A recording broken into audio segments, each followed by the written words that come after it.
And the thing is, like, I always tried to use sports as there was a point. You know, it wasn't just about winning or losing or who can I beat out or how can I be the best. I think that actually was a strength of mine. I actually had a bigger why behind why we would do things, you know, by the book, why the little things made such a difference. And that reason was, which was instilled in me as a young kid, is like, this translates into life.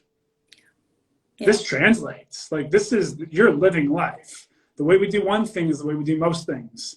I've learned that from doing yoga and all these different sports after sport. Like, I've realized how the way that we show up in one area is often the way that we'll show up in most areas. So if you can train your mentality, your attitude, your fight, your grit on the field, I think you're really well prepared for life after. And so I always really didn't want to define myself as a jock.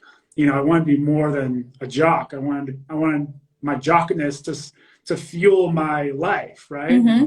I never really knew what that was going to be, but turns out I'm working in sports, and you know, I'm helping people really cultivate that life of meaning and that bigger why as to why you would go out in the field. Why would you go and do this and pursue greatness, you know, in sport? It's because you want to pursue greatness in life, right? I love that comparison, because I think a lot of times there is that disconnect where you think because you've played sports, you have no experience that translates into real life. And I hear that a lot, is I've never had a job, or I don't have skills. Like, I've never worked before. Mm-hmm. And I love that you saw athletics so differently as like a vehicle to get you where you wanted to go and to give you these lessons that you knew you were going to need regardless of what you decided to do.